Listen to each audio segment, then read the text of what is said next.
5 राज्यों का final opinion poll देख रहे हैं आप और बिना इंतजार के अब बारी नंबर दिखाने की और शुरुआत करने जा रहे हैं हम दक्षिण के उस राज्य तेलंगाना से जहां सरकार तो बीआरएस की है, लेकिन तेजी के साथ पिछले 5 साल में हमने देखा कैसे बीजेपी की पूरी कोशिश तेलंगाना में दक्षिण में कमल खिलाने की रही है, लेकिन चैलेंजर के तौर पर कांग्रेस वहां पर खासतौर से राहुल गांधी की भारत जोड़ो यात्रा के बाद क्या कमाल करती हुई नजर आ रही है। नंबर क्या कह रहा है? चुनाव से पहले, वोटिंग से पहले फाइनल ओपिनियन पोल का आंकड़ा तेलंगाना का। रुक करते हैं अखिलेश का। तो आपके इंतजार की घड़ियां समाप्त हुई और ये जो आंकड़ों का पिटारा है वो खुल चुका है। सबसे पहले बात तेलंगाना की, ये आप देख रहे हैं वहां का नया सचिवालय मेरे पीछे आपको नजर आ रहा है। अब आपके सामने मैं आंकड़े रखने जा रहा हूं और सबसे पहले शुरुआत कर लेते हैं वोट प्रतिशत के साथ। तेलंगाना जहां पर कुल 119 सीटें हैं विधानसभा की, कांग्रेस के खाते में 39% वोट जाता हुआ नजर आ रहा है, जबकि बीजेपी की बात की जाए 14%, बीआरएस देखिए 41% वोट बीआरएस के खाते में जाता हुआ दिख रहा है और अन्य की बात की जाए तो 6% लोग अन्य को वोट डालते हुए नजर आ रहे हैं इस ओपिनियन पोल के मुताबिक। यानी बीआरएस सबसे आगे, नंबर 2 पर कांग्रेस। ये वोट प्रतिशत की बात हुई। जब हम इसे सीटों में कन्वर्ट करेंगे तो क्या होगा वो भी जरा देखिए। अब आपके सामने वो आंकड़ा जिसका आप बेसब्री के साथ इंतजार कर रहे थे, तेलंगाना के आंकड़ों का पिटारा आपके सामने खुल चुका है। कांग्रेस 43 से 55, बीजेपी 5 से 11, बीआरएस 49 से 61, अन्य की बात की जाए तो 4 से 10, यानी कुल जो 119 सीटें हैं उसमें अगर आप देखेंगे ये जो जादुई आंकड़ा कहा जाता है उस लिहाज से बीआरएस जो है वो बहुमत के नजदीक इस वक्त, कांग्रेस उससे पीछे 43 से 55 और बीजेपी 5 से 11, महज 5 से 11 सीटें हासिल करती हुई नजर आ रही है इस ओपिनियन पोल के मुताबिक। यानी वोट प्रतिशत को जब हमने सीटों में कन्वर्ट किया तो यहां बीआरएस जो है रोमाना वो बहुमत के करीब। ये बड़ा आंकड़ा है क्योंकि हैट्रिक लगाती हुई यहां पर बीआरएस इस रूप में नजर आ रही है। कुल 119 सीटें तेलंगाना की, जिसमें जादुई आंकड़ा 60 का है, बहुमत का आंकड़ा, और ऐसे में यहां पर बीआरएस के खाते में 49 से 61 सीटें जा सकती हैं। मतलब बहुमत अपने दम पर यहां पर बीआरएस हासिल कर सकती है। और दूसरी बड़ी बात जो इस ओपिनियन पोल में सामने निकल कर आ रही है वो ये कि 2019 लोकसभा चुनाव के बाद और फिर ग्रेटर हैदराबाद म्युनिसिपल कॉर्पोरेशन के चुनाव के बाद एक बात जो कही जा रही थी कि बीआरएस को टक्कर देने के लिए लड़ाई में बीजेपी है, बीजेपी को पछाड़कर कांग्रेस तेलंगाना में दूसरे नंबर पर, सीधे तौर पर चैलेंजर केसीआर की पार्टी बीआरएस के लिए अगर तेलंगाना में इस वक्त कोई नजर आ रहा है तो वो कांग्रेस पार्टी। नीचे की तरफ देख रहे हैं टेलीविजन स्क्रीन पर, नीचे की पट्टी तेलंगाना का आंकड़ा आपके सामने। तेलंगाना कुल 119 सीटें जहां पर बीआरएस सरकार बनाती हुई नजर आ रही है, बीआरएस सरकार बनाती हुई नजर आ रही है, मतलब जीत की हैट्रिक लगाती हुई नजर आ रही है। लक्ष्मण जी, ये आंकड़े जो पिछले आपके जो ओपिनियन पोल आए थे उससे उलट हैं जी, और अदला बदली हुआ है इसमें। नंबर आपके अगर मेरे को याद हैं तो ये हो सकता है, लेकिन अदला बदली हुआ है। जिस बात का जिक्र लक्ष्मण जी कर रहे हैं वो ये कि 9 अक्टूबर को एबीपी न्यूज पर हमने जो ओपिनियन पोल का आंकड़ा दिखाया था उसमें इस नेक टू नेक फाइट में आगे कांग्रेस पार्टी थी और पीछे बीआरएस थी। आज की तारीख में जो कांग्रेस के खाते में 43 से सीटें जाती हुई 55 नजर आ रही हैं, पिछली बार ये बीआरएस को मिल रही थी इतनी सीटें और कांग्रेस के खाते में जा रही थी 48 से 60 सीटें। तो देखिए किस तरीके से अब ये तस्वीर बदली है। आज की तारीख में बीआरएस 49 से 61 और ऐसे में यहां पर जो अन्य के खाते में आप देख रहे हैं ना सीटें जाती हुई नजर आ रहे हैं, उनका ब्रेकअप AIMIM मतलब असदुद्दीन ओवैसी की पार्टी, और असदुद्दीन ओवैसी की पार्टी इस बार तेलंगाना में कुल 9 सीटों पर चुनाव लड़ रही है। सर्वे ये बता रहा है कि 6 से 8 सीटें असदुद्दीन ओवैसी की पार्टी जीत सकती है। आज की तारीख में भी 7 विधायक हैं AIMIM के पास, तो 7 अभी भी हैं, और अगर यहां पर मीन निकालें आप 6 से 8 का तो वही 7 का आंकड़ा रहता है। और ऐसे में अगर बीआरएस और कांग्रेस के बीच पेच फंसता है तो क्या किंग मेकर की भूमिका में तेलंगाना में राकेश जी AIMIM और असदुद्दीन ओवैसी को देख रहे हैं आप? देखिए जो आंकड़े आ रहे हैं उससे तो मुझे नहीं लगता है कि AIM की जरूरत पड़ेगी आपके चंद्रशेखर राव जी को, क्योंकि चंद्रशेखर राव को पता था कि इस बार सत्ता विरोधी लहर का सामना बहुत मजबूती के साथ करना पड़ेगा। हाँ। इसलिए आप देखें कि पिछले 5 साल जो उनके बीते, उस पर उन्होंने सारा फोकस तेलंगाना पे किया, लोकल पे किया। आप देखिए राज्य सरकार की जो योजनाएं हैं वो वहाँ के राजा रजवाड़ों के नाम पे उन्होंने योजनाएं शुरू की, बहुत सारे धार्मिक कार्यक्रम करवाए, उससे एक कहीं ना कहीं उनके पक्ष में एक माहौल तैयार हुआ।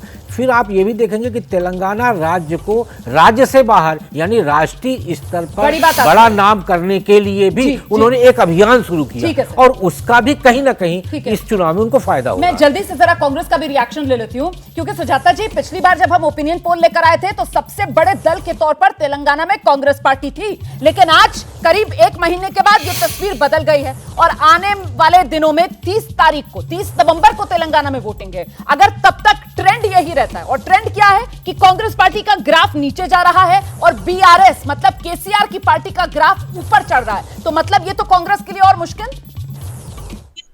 देखिए, आपने अभी कुछ दिन पहले जो आंकड़े दिखाए और आज जो आंकड़े दिखाए उसमें अदला बदली जैसे होती है वैसे हुई है, लेकिन मैं आपको ये यकीन दिलाती हूँ कि हमारे जो लोग हैं जब आम जनता के बीच में जाते हैं तो हम देख रहे हैं कि वो कितने परेशान हो चुके हैं केसीआर की सरकार से।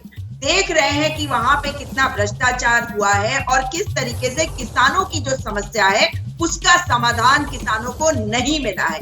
इसलिए जनता जब आएगी सड़कों पर और जब वोट देगी तभी अंतिम नतीजे आएंगे और मुझे पूरा यकीन है कि कांग्रेस पार्टी सरकार बनाएगी तेलंगाना में। आप इंतजार करिए, भारत जोड़ो यात्रा, राहुल गांधी का लोगों के साथ जुड़ाव ये लोगों के बीच में दिख रहा है। चलिए ठीक है, मैं जल्दी से बीजेपी से रिएक्शन लेती हूँ। प्रत्युष जी, ऐसा क्यों हो गया तेलंगाना में? मतलब 2019 लोकसभा में कांग्रेस के ज्यादा सांसद आपके तेलंगाना से जीत कर आए थे, लेकिन अब 2023 विधानसभा चुनाव में बीजेपी न 3 में न 13 में। जो आपने अभी बोला कि महीने में सारा चीज चेंज कर गया है, बीजेपी अपना सर्वश्रेष्ठ परफॉर्मेंस करेगी वहां पे। आप देखिएगा ये जो कर्नाटक में जो चोरी हो रही है, जो एटीएम की तरह यूज किया जा रहा है, रोज देख रहे हैं कैश निकल रहे हैं, चोरी एक भी वादे पूरे नहीं हुए हैं, ये सारा चीज कांग्रेस को डिमोलिश कर देगा वहां पे। ये फिगर जो है ये बहुत तेजी से बदलेगा और मैं आप ही को कोट कर रहा हूं। आप ही ने कहा कि 1 महीने में इतना बदल गया है, अभी आप देखिए कुछ हफ्तों में कितना और बदल जाएगा। सर मैं आपकी बात का एनालिसिस करती हूँ। दरअसल जानकार ये कह रहे हैं कि बीजेपी मात इसी वजह से खा रही है क्योंकि तेलंगाना में बीजेपी को ऐसा लगता है कि उसकी लड़ाई कांग्रेस के साथ है। आपने प्रतिद्वंदी गलत चुन लिया सर, आपकी लड़ाई तेलंगाना में बीआरएस के साथ थी। खैर, मैं जल्दी से दर्शकों को डेटा सेंटर लेकर चलती हूँ जहां पर हमारे सहयोगी अखिलेश मौजूद हैं और वो बताएंगे आपको सीएम के चेहरे के तौर पर, मुख्यमंत्री की पसंद के तौर पर तेलंगाना के लोगों के मन में कौन बसता है। अखिलेश, रोमाना, ये जो सर्वे है ये इशारा कर रहा है कि बीआरएस एक बार फिर से बाजी मार रही है, लेकिन जब चेहरे की बात हुई, जब सर्वे में लोगों से यह सवाल पूछा गया कि चेहरे के तौर पर, मुख्यमंत्री के चेहरे के तौर पर आपका सबसे पसंदीदा चेहरा कौन है, तो यहां भी देखिए किस तरीके से केसीआर सबसे आगे नजर आ रहे हैं। 37% लोगों ने केसीआर को पहली पसंद बताया है। पंडित संजय कुमार 11%, जो बीजेपी के उम्मीदवार, रेवंत रेड्डी 31% कांग्रेस के, और ओवैसी, असदुद्दीन ओवैसी महज 2% लोग इन्हें मुख्यमंत्री के तौर पर देखना चाहते हैं। तो कुल मिलाकर जो एक बड़ी तस्वीर दिख रही है सर्वे के इस नतीजे में, ओपिनियन पोल के मुताबिक यहां केसीआर मुख्यमंत्री के चेहरे के तौर पर साफ साफ बाजी मारते हुए नजर आ रहे हैं। और यहां भी लगभग वही सीक्वेंस है। नंबर 2 पर आप देख रहे हैं कांग्रेस के नेता को, नंबर 3 पर बीजेपी के नेता, और ओवैसी, जो अन्य की बात हो रही थी नतीजों में, ओवैसी नंबर 4 पर। रोमाना, लोकप्रियता में बाजी मारते हुए केसीआर तेलंगाना के मुख्यमंत्री अभी भी हैं और अमूमन सर्वेज में यही होता है, जो सिटिंग सीएम होता है लोकप्रियता में वो बाजी मारता हुआ नजर आ रहा है और ट्रेंड तेलंगाना में भी वही बरकरार है। लेकिन बात तेलंगाना की हो रही है, केसीआर की हो रही है और धर्मकर्म वाली उनकी तस्वीरें भी आती रहती हैं। लक्ष्मण वेंकट कुट्टी जी हमारे साथ मौजूद हैं। सर, ये जो पिछले कल से ही शुरू किया ना राजसूया यज्ञ करना उन्होंने, उसी का ये असर है? नहीं, ऐसा नहीं है। ये क्या है कि ये बहुत करीबी टक्कर है कांग्रेस और बीआरएस में। हाँ। और ये आंकड़े मेरे को आश्चर्य नहीं होगा अगर ये 19-20 और हो भी सकता है। कांग्रेस मतलब इनसे आगे भी निकल सकता है, क्योंकि अच्छा, मतलब अभी भी उलट फेर हो सकता है। जरूरी नहीं है कि ट्रेंड ऊपर और नीचे वाला कायम रहे। नहीं, ये 2.5 मतलब ये राहुल गांधी जी का भारत जोड़ो यात्रा तो अभी हुआ है, लेकिन कांग्रेस वहाँ पे पिछले 2.5-3 साल से मेहनत कर रहा है ग्राउंड पे। जो और स्टेट्स में नहीं दिखा उनका। और एक महत्वपूर्ण बात यह है कि वहाँ का जो रेड्डी कम्युनिटी है, बहुत powerful community, has been out of power इतने सालों से, 10 साल हो गए हैं। और इकोनॉमिकली तो वो अभी भी बहुत स्ट्रांग है रेड्डी कम्युनिटी। अब वो अपना पॉलिटिकल पावर चाहता है, इसलिए रेवंत रेड्डी आपने अभी देखा है कि कांग्रेस के प्रदेश अध्यक्ष, हाँ जी, उनका 31% लोग उनको चाहते हैं सीएम के तौर पर देखना, सीएम के तौर पे देखना। वो काफ़ी मेहनत किया उन्होंने और पावरफुल रेड्डीज को हर पार्टी से निकाल के वापस कांग्रेस में घर वापसी करवाया उन्होंने। ठीक है दिबांग, अगर आप देखें तो ये बीजेपी के लिए 2024 का चुनाव है, उसके नज़रिए से देखें, यानी दक्षिण भारत में जहां 130 सीटें हैं, पिछली बार बीजेपी ने 30 सीटें पाई थी, उनमें से वो राज्य जहां सबसे ज़्यादा सीटें पाई थी कर्नाटका, वहां पार्टी की हार हुई। ये वो राज्य है तेलंगाना जहां उनको 4 सीटें मिली थी और उम्मीद की जा रही थी कि आंकड़ा बढ़ेगा। तेलंगाना कर्नाटक में तो करीब करीब सैचुरेशन पर आ ही गए थे, तेलंगाना में ज़रूर आंकड़ा बढ़ेगा और दक्षिण का एक दरवाज़ा खुलेगा। लेकिन जिस तरह के आंकड़े ये पोल ओपिनियन पोल बता रहा है बीजेपी के लिए, वो तो ये बता रहा है कि उनको वो 4 सीटें भी रोकनी मुश्किल हो जाएंगी। यानी 2024 के अगर नज़रिए से देखें तो बीजेपी एक जो बड़ी कोशिश करने वाली थी कि दक्षिण का दरवाज़ा हम कर्नाटक और तेलंगाना के पटों से खोलेंगे, वो एक तरीके से उसमें कहीं न कहीं अब रुकावट आएगी।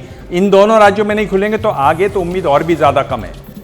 नहीं, महत्वपूर्ण बात आप कर रहे हैं। और इस बीच ये जो तस्वीर है ना, ये वो राजसूय यज्ञ जिसका मैं जिक्र कर रही थी, जो मुख्यमंत्री तेलंगाना के केसीआर की तरफ से शुरू किया गया है, और इस उम्मीद के साथ कि भगवान की पूजा अर्चना करके जीत हासिल वो कर लें। अब इसका कितना असर होगा, आशीर्वाद मिलेगा क्या, इसका इंतजार है। कुछ जोड़ना चाह रहे हैं विजय जी, जल्दी से सर। बस मैं ये दिबांग की बात को आगे बढ़ाना चाहता हूँ कि 2024 के चुनावों को अगर ध्यान में रखते हैं तो प्रत्युष जी हमारा ज्ञानवर्धन कर सकते हैं कि क्यों बंडी संजय कुमार को हटाया गया वहाँ से, क्यों भारतीय जनता पार्टी ने बैकआउट किया। और आजकल जो दिल्ली में आप शराब घोटाले की चर्चा कर रहे हैं, तेलंगाना में के कविता जी पर कोई चर्चा प्रत्युष जी नहीं कर रहे। तो कुछ और होने वाला है 2024 में। इसकी वजह से प्रत्युष जी, मतलब अगर मैं खुलकर कहूं, जो बात कह नहीं रहे विजय जी, वो ये कि साहब भ्रम की स्थिति बन रही है। और भ्रम इस तरीके का कि ये तो साठगांठ हो गई है, जिसको लेकर आपके नेताओं को खुलकर कहना भी पड़ा कि नहीं नहीं ये तो भ्रष्टाचारी, हमारा इनसे कोई लेना देना नहीं है। ये उसी की मार पड़ती हुई बीजेपी पर तेलंगाना में नजर आ रही है क्या, कि तीसरे नंबर पर वो भी डिस्टेंट 3 पर बीजेपी। प्रत्युष जी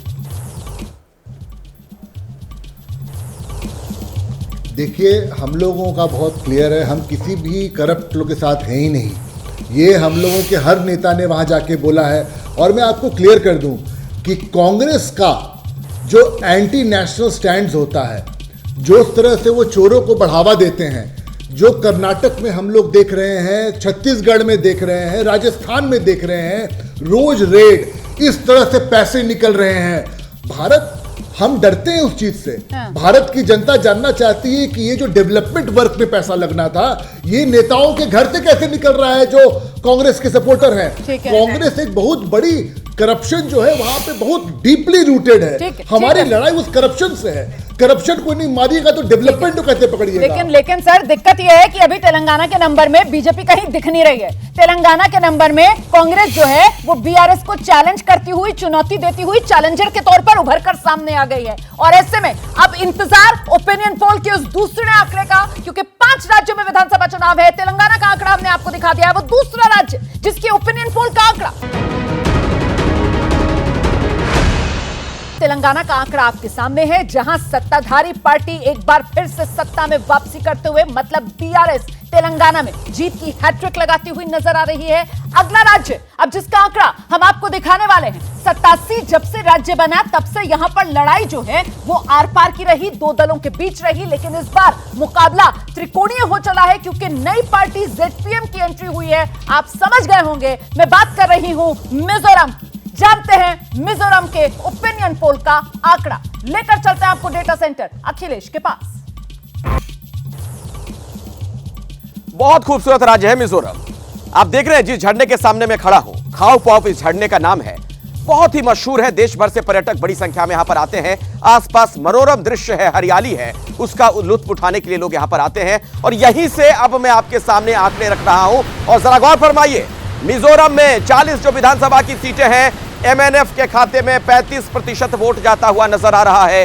कांग्रेस 30% वोट के साथ नंबर 2 पर और जेडपीएम 26% वोट इनके खाते में जा रहा है। और अन्य की बात की जाए तो 9%।